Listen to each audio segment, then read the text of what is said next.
waa shaashada kaamirada diyaaradda aan duuliyaha lahayn mana aha Mareykan ama Faransiis laakiin waa farsamadii Turkiga hal sano ka hor markuu xilka la wareegay xisbiga cadaaladda iyo horumarka ee Turkiga waxay taariikhdu diiwaan gelisay weerarkii ugu horeeyay ee qaaday diyaarad aan duuliye lahayn laguna farsameeyay wadanka Mareykanka weerarkaas oo ka dhacay dalka Afghanistan Mareykanku markuu farsameeyay diyaaradaha casriga aan duuliyaha lahayn xambaarana gantaalada culus Turkiga wuxuu damcay inuu soo iibsado diyaaradahaas laakiinse Mareykanka ayaa ka diiday sababtana ku sheegay xiriirka qalafsan ee Turkigu la leeyahay Israa'iil Turkigu wuxuu go'aansaday inuu si iskii u samaysto diyaaradaha casriga ee aan duuliyaha lahayn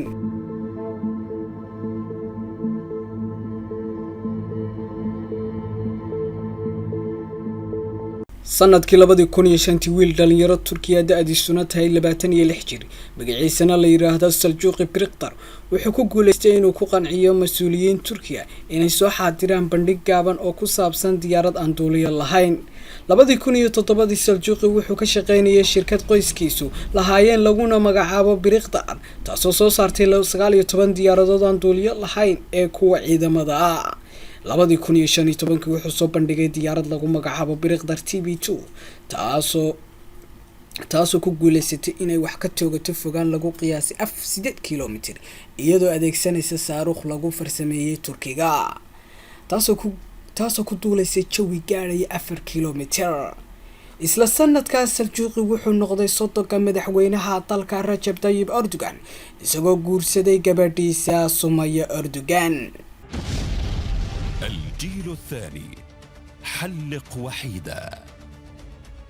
لم تسمح أمريكا ببيع طائرات بريداتور لحليفتها أنقرة بسبب علاقاتها المتوترة مع إسرائيل. لذلك قررت تركيا أن تحلق وحيدة.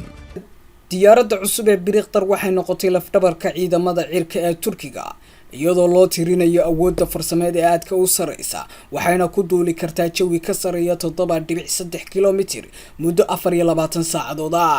waxayna awoodaa inay xambaarto 55 kilogram 2019 waxay xaqiijiyeen sameynta diyaarad duulaysa 100,000 oo saacadood inta lagu guda jiro muddo ka yar 4 sano guusha weyn ayaa badanaa loo adeegsanaya shaqooyinka ciidamada la diriraya ururada Kurdiyiinta hubaysan Ankara waxay go'aansatay inay isku ballaariso isticmaalka xeebaha aagan iyo xeebaha militariga tan waxay dhalisay isku dhacyada isdaba jooga ee ka dhacaya Qubrus iyo Greega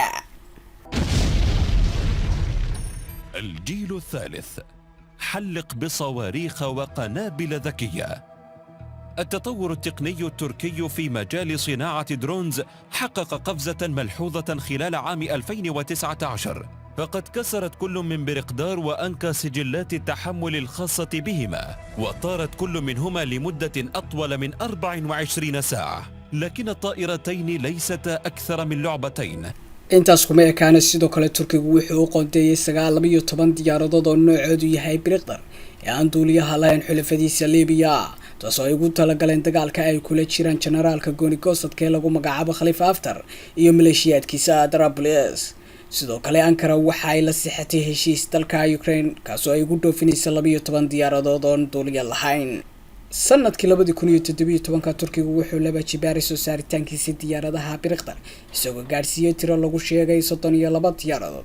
isla sanadkii 2019 Turkigu wuxuu gaarsiiyay 92 diyaaradood halka diyaaradaha Ankara uu gaarsiiyay 30 diyaaradood diyaaradahaas kala duwan ayuu Turkigu sii horumariyay sanadkii 2019 iyo wixii ka dambeeyay dhammaan awooddaas waxa ay u ahaatay ciidamada kala duwan ee dalka Turkiga